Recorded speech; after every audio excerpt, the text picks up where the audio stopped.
40-годишнината од започнувањето на вооруженото востание на југословенските народи и народности е повод за навраќање кон светлите датуми и настани од нашето богато револуционерно растење.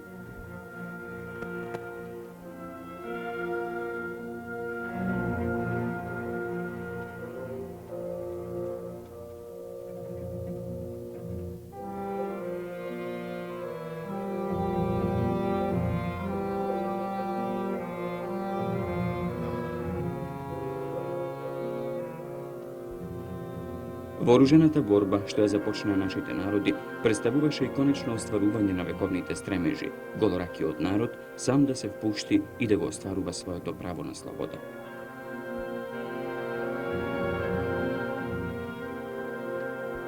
Во крвавата и света борба беа уривани темелите на експлоататорското уредување, во кое човекот беше ставен на столбот на нечовечноста и оставен на суровоста. Тешкиот живот, меѓутоа, не беше причина на предната мисла да се развива и под стегите на експлоататорите. Незините никулци се јавуваа уште многу порано.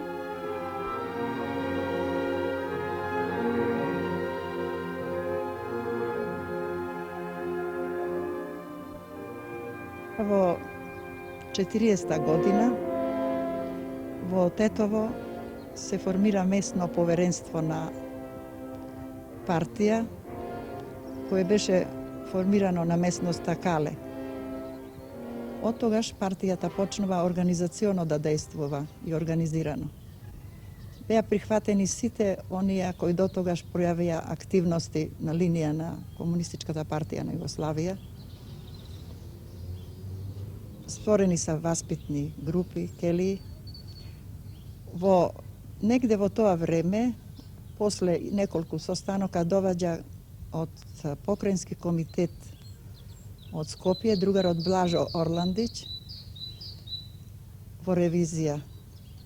Во тоа време партијата веќе работи на организационо и политичко зацврснување,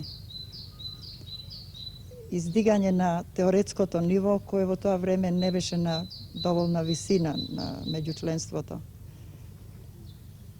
Се формира 4 кели партиски, се формира кандидатска група, Скоевска група од младинки работнички, кои за време на сезоната биле дома, бидејќи каде нас сме имале еден индустријски објекат, тоа беше монополот, а работеше сезонски. Принципот на оваа организација беше малски, така да во сите малака, тамо каде имавме така веќе афирмисани активисти, формиравме келии. Келиите беа водени директно од членовите на местното поверенство. У тоа време негде веќе местново поверенство прераснува во местен комитет. Нешто покасно, во монополот е формирана прва производствена келија, а подоцна и местен комитет на Ској. Имено, после известно време, доваѓа во ревизија другарот Видич Добривоје, член на Покрајински комитет, и на тој состанок беа определени двојца другари од комитетот, кој треба да одговара по Ској и наводно да после прерасне во местен комитет на Ској да се формира во Тетово. Така да тие другари беа задолжени да во работата со скоевците кои веќе постоеја и групите да се обединат и да се формира местен комитет на Ској, што беше исторено покасно.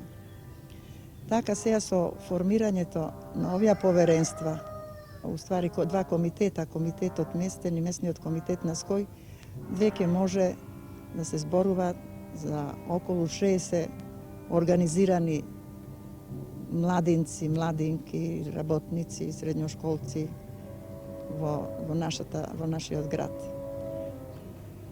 Вака ојакната партијата во нашиот град имаше големи резултати, а како еден од поважните што можам да го истакнам, да веќе у тоа време ние имаме пратено делегат да присуствува на саветувањето на покраинското раководство за Македонија во Скопје. Затоа сломот на Стара Југославија не ја затече нашата партија неспремна. Таја баш во тоа време беше во подем на развој и организационо зацврстување. И затоа у тоа време партиската организација, како и сите членови на партија, познавајќи га и следејќи ја линијата на партијата за одбрана на земјата, уште со првото навлагање на фашистичките орди во градот, остана присебна и ги сплоти своите редови уште повеќе. 40 годишнината од започнувањето на вооруженото востание во Тетово особено се поврзува со 10. април 1941 година.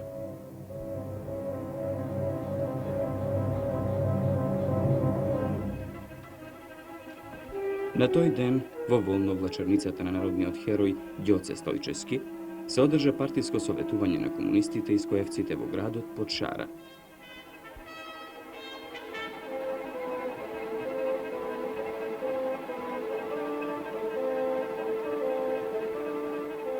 Само 2 дена откако врз себе го почувствува јаремот на поробувачите, народот што ја сакаше слободата, енергично и едногласно донесе заклучоци со оружје в рака да започне вооружена борба и низ неа да се бори за своите права на слобода и достоинствен живот.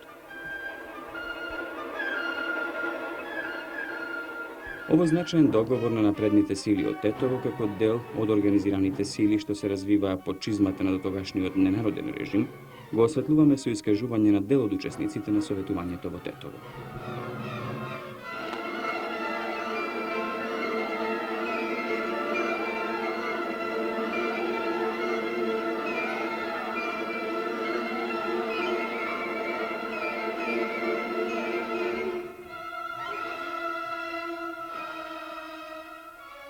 Само за 2 дена после доваѓањето на германските орди во Тетово, а они се во Тетово на 8 април навлезени, за 10 април партиското раководство закажа советување со членовите на партија, кандидатите на партија и поактивните и афирмирани скоевци, и како и симпатизери.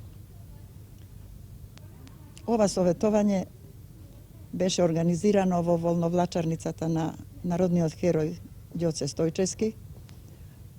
Конкретно ова место е избрано од конспиративни причини, затоа што имаше више прилази и можеше несметано да се влага и излага од дотичната просторија. На истото присуствуваа околу 30 членови на партија, симпатизери и скоевци. Беше организирана стража, која наоколу имаше за задатак да го обезбеди местото на саветувањето. Саветувањето се одржа во една тишина, во еден шепот, бидејќи само едни кепенци не делеа од просторијата и улицата каде војниците германски патроли крстареа. Така да низ процепите на кепенците можевме да ги гледаме и нивните силуети.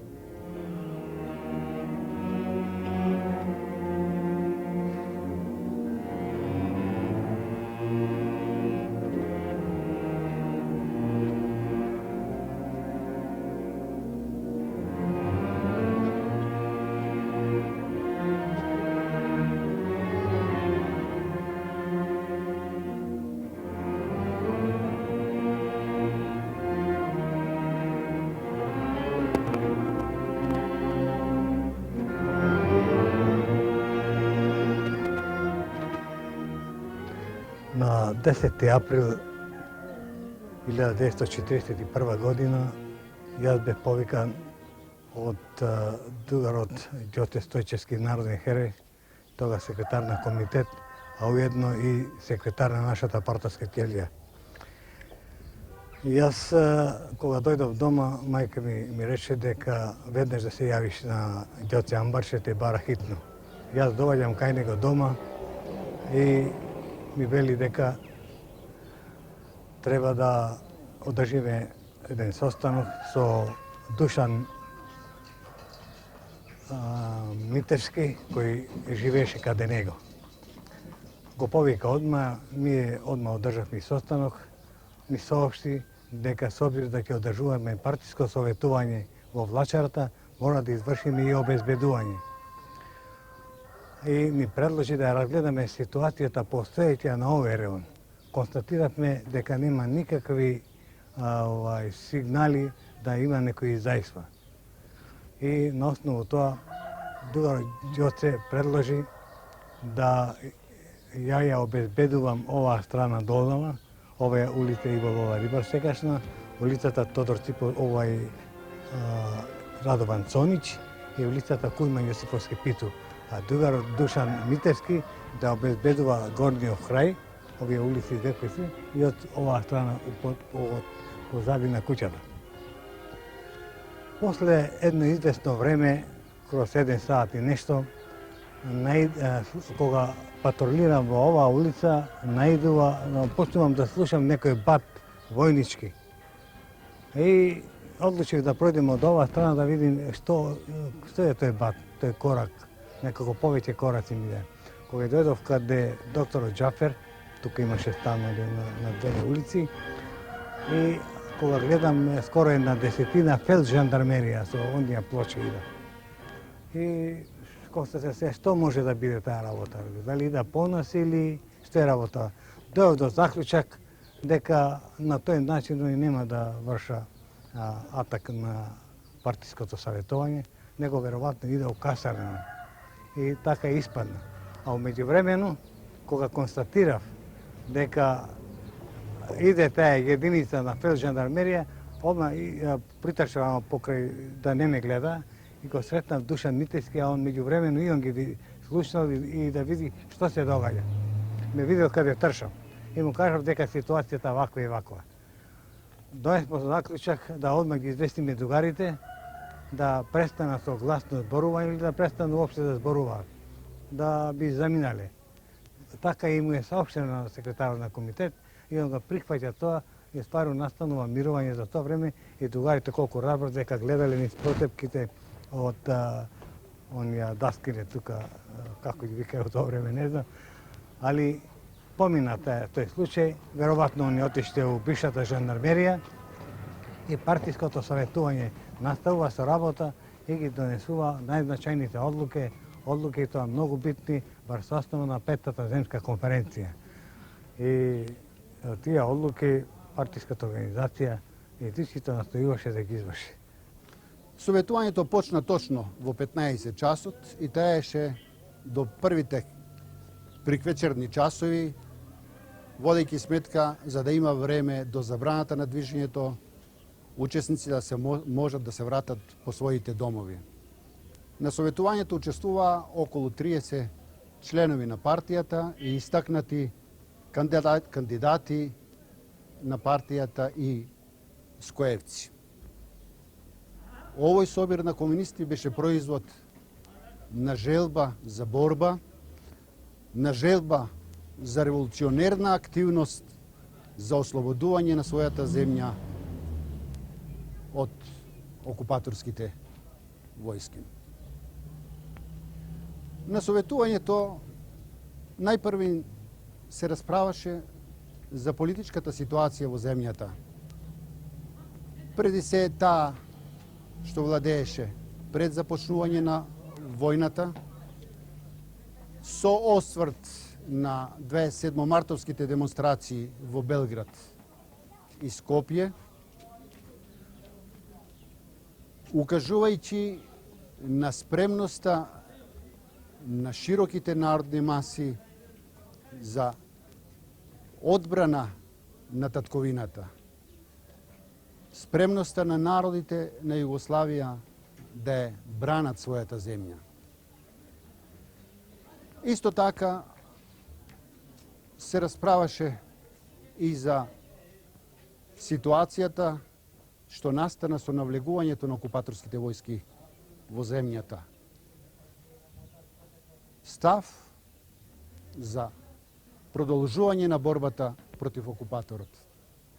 Навистина, ние се уште не знаевме со какви облици и форми треба да ја водиме борбата, како треба да ја организираме борбата.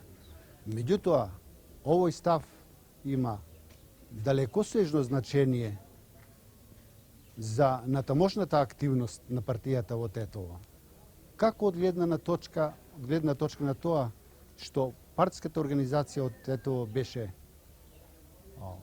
одцепена од покраинското раководство поради воведувањето на границата, а исто така и поради познатите ставови опортунистички и издајнички на тогавашното пак покраинско раководство по прашањето на окупацијата и по прашањето за борба против окупаторите.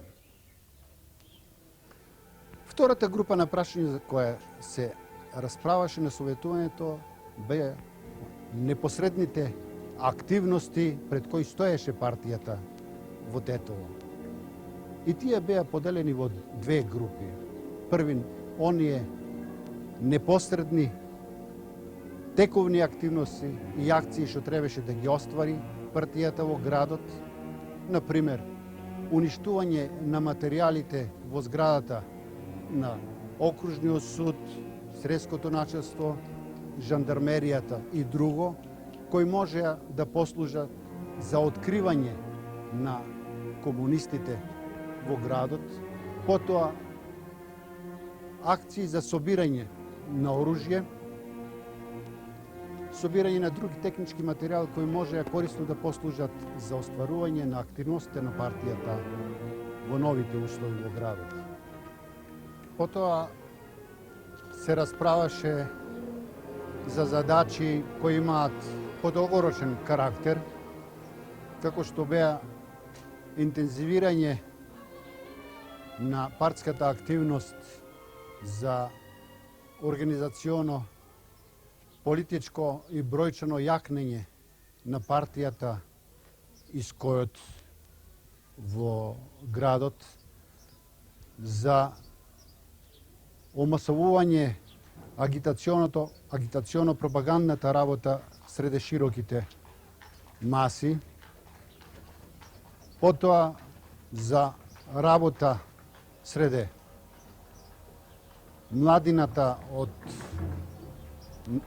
албанската и турската национална припадност, потоа продор на село, работа меѓу жените, се зборуваше за формирање на собствена партиска техника на која ќе се печетат партиски материјали, се она што на еден одреден начин представуваше подготовка за престојната вооружена борба против окупаторот. Комунистите од ова советување заминаа не само збогатени со нови задачи, туку и вооружени со нови сознанија, со нови перспективи за борбата што треба да ја водат народите против окупаторот. Ова советување, мислам, и е добра прилика за сите нас да укажеме како комунистите во тоа време знаеја да се ориентираат и да се организираат, да ги совладаат постојните тешкоти што се јавуваа во животот на градот.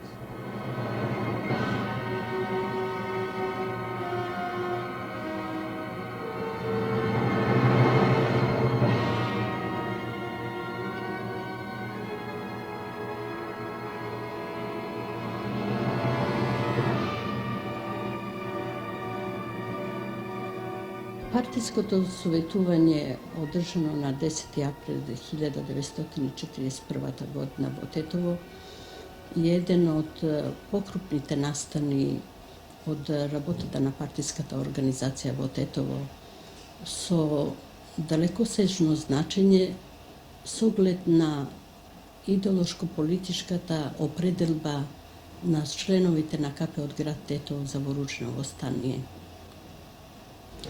Заслугата на партиската организација во Тетово е во тоа што таа без да чека директиви од Покраинскиот комитет на КПУ за Македонија врз основа на настанатата ситуација со окупацијата на најголемиот дел од земјата, во духот на зацртаната линија на Петата земска конференција, одржана во Загреб, зазеде став, односно донесе заклучок, за продолжување со отпорот против окупаторот, за која цел беа набележени и неколку непосредни задачи пред комунистите од градот Тетово.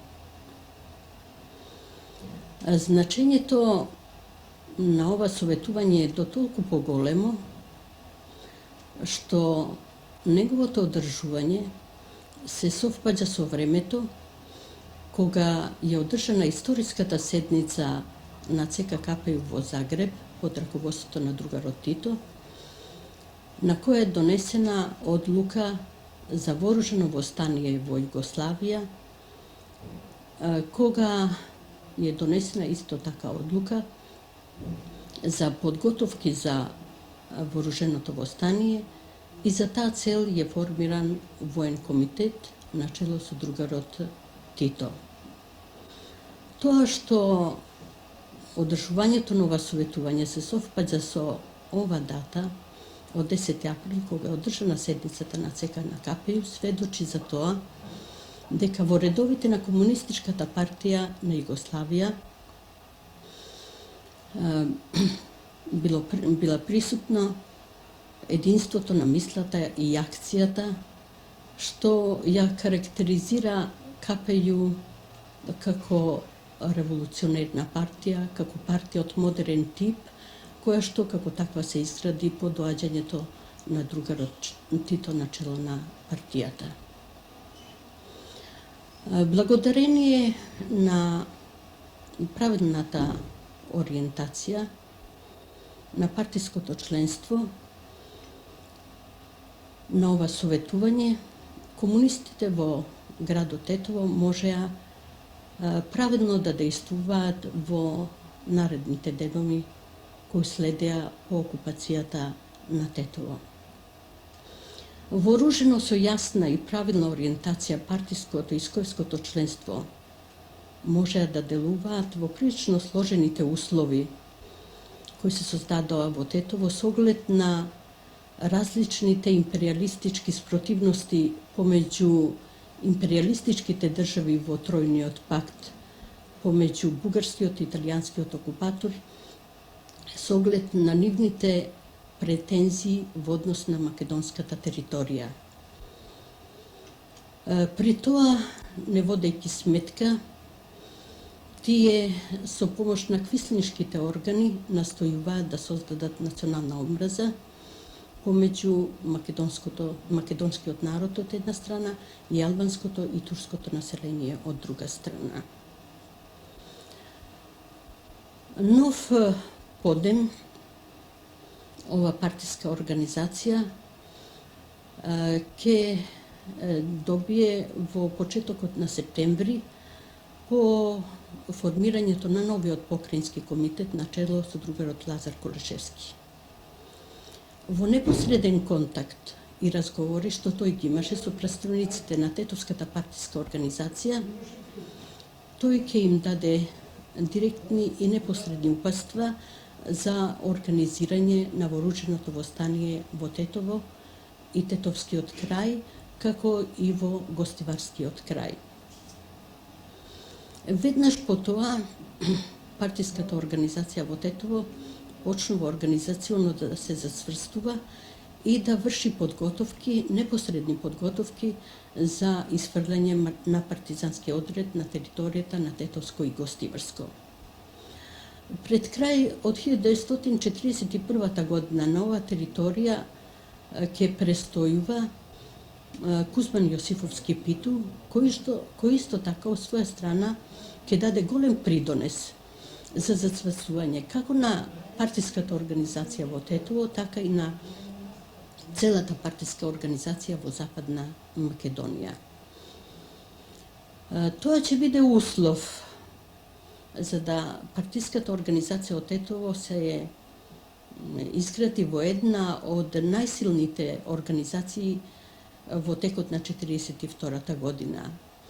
Така што покрај местниот комитет и местниот воен штаб во Тетово во текот на 1942 година ќе се формира и окружен комитет за целата територија на Западна Македонија под италијанска окупација и окружен воен штаб.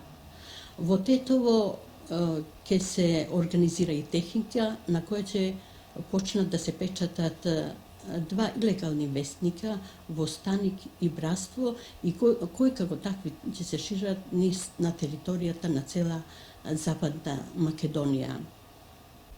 Ваквиот подем на Тетовската партиска организација и на Народно-слободителното движење во Тетово ќе овозможи на 19 март 1943 година во само Тетово да се формира Комунистичката партија на Македонија, односно ќе дојде до конституирање на Централниот комитет на Комунистичката партија на Македонија.